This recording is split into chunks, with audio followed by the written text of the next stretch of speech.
Hello, and welcome to the very first episode of Why Is This Even a Thing? For Why.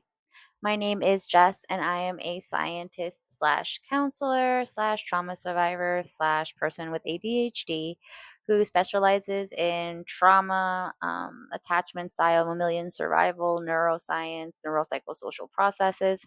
And basically, this presentation series is going to be all the answers I found to questions about society that I always had that no one could answer. And hopefully, we're just going to become besties, me and you, best friends forever.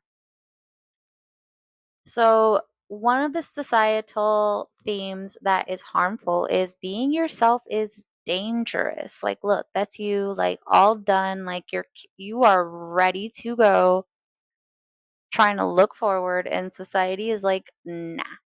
So, the reason why I'm even doing a presentation on these things is these are like the hidden messages in between the line things of society. So, biased interpretation of science, pathologizing emotions, saying that you're as worthy as you are useful, and people continuing to act like threats are good guidance is part of what tells you that, like, just being yourself and existing is dangerous. So, I'm going to start with the very first one, biased interpretation of science, because it gives me the most heartburn because I'm so in love with science. Science is basically asking questions, writing it down, putting it somewhere where everyone can see it, and building upon someone else's work. That's what science is. Someone has a question, they ask other people if they had the same question, they research all the stuff to see if they can answer the question. If not, they do an experiment to try and find an answer, and then they document it.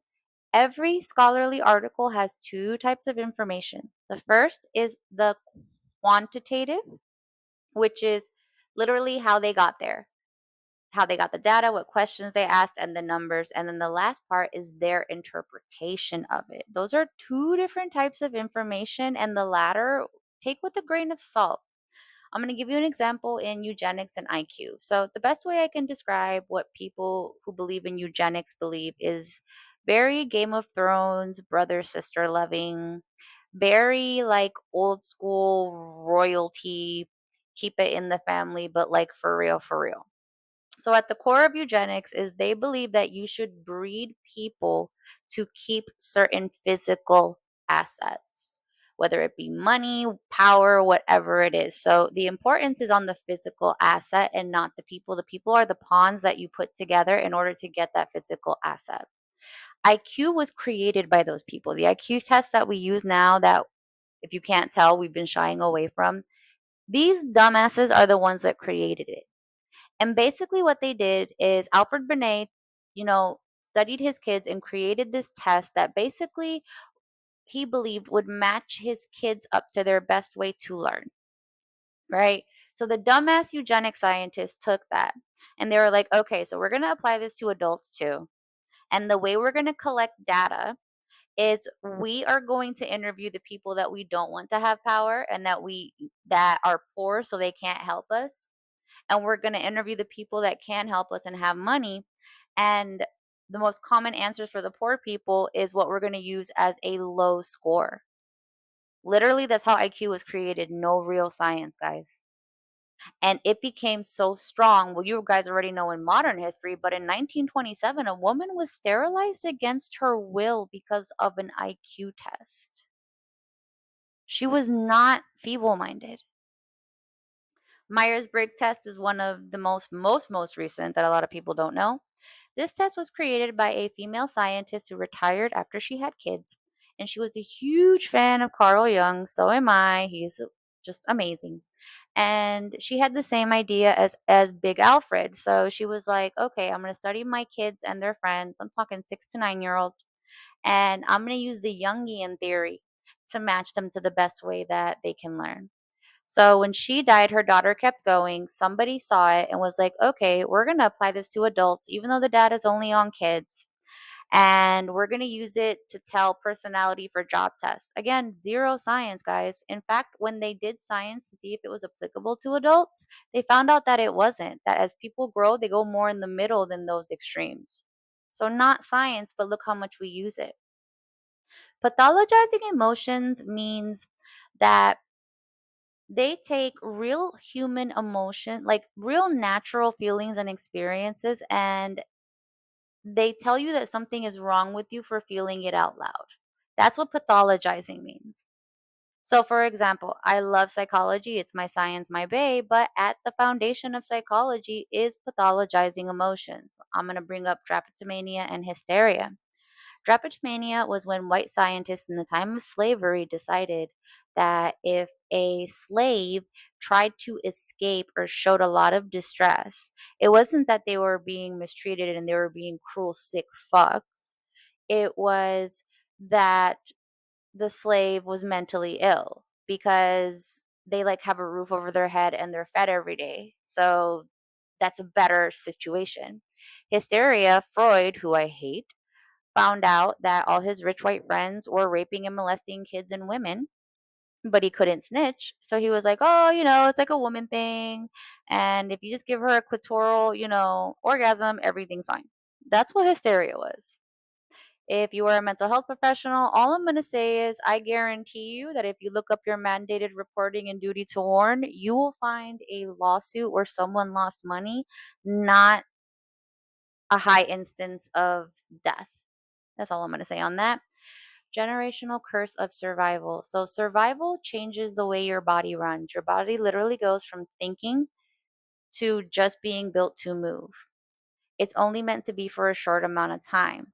And for the short amount of time, it's great, right? Because if you have to live, it doesn't matter how you felt when you were 6 at your birthday party.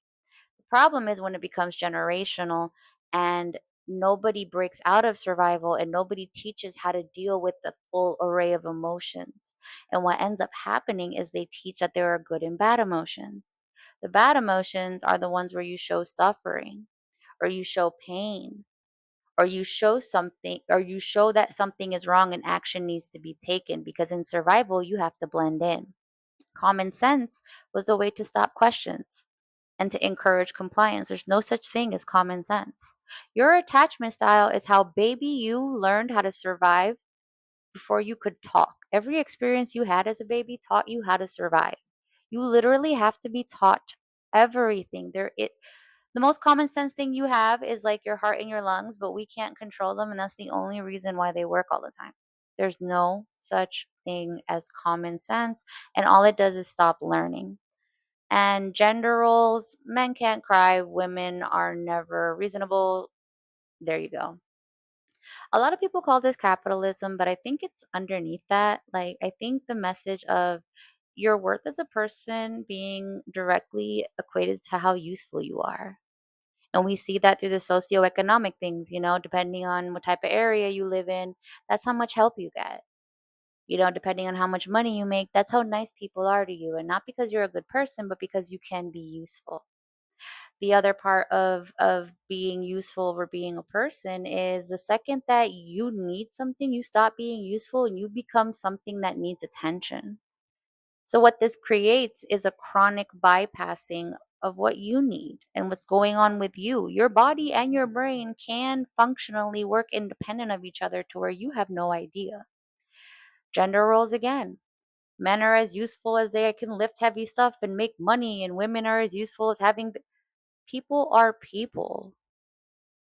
Your usefulness is not tied to how society says you should behave, and you don't have to earn love and respect by behaving in very specific ways that someone else tells you to. As long as you're not hurting anyone, you're allowed to exist.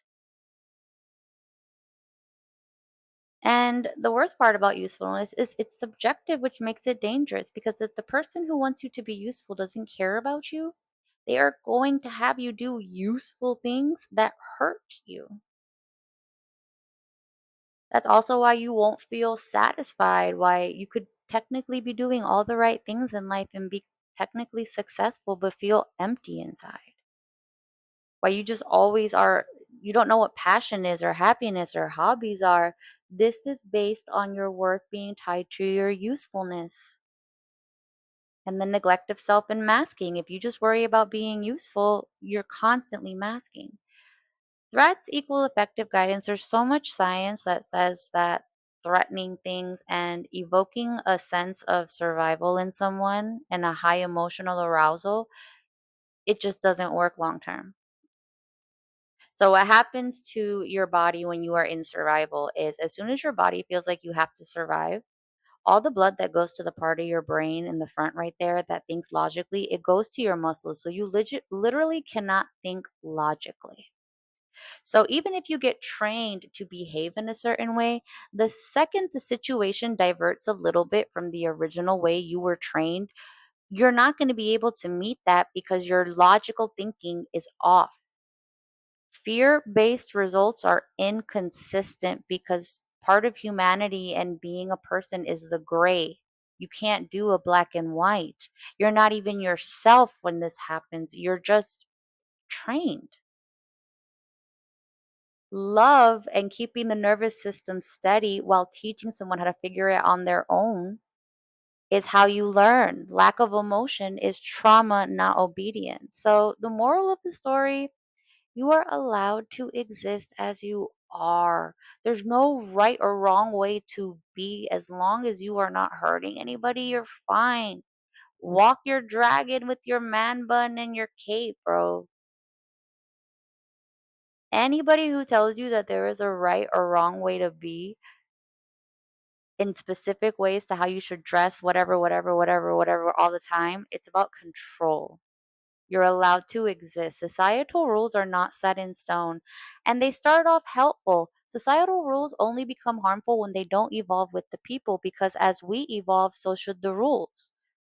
As society has evolved, we've allowed to be less strict, more jobs opened up, more creativity opened up. Everything should evolve. Also, you don't have to suffer to be successful. Lessons come in many forms, but you suffering alone or being lonely or feeling like you have nothing, even if it works, it's not long term. Love and feeling safe enough to create is the best way to find meaning in your life. And most importantly, you are worthy of love and respect just the way you are. Thank you so much for watching this, and I can't wait to the next one.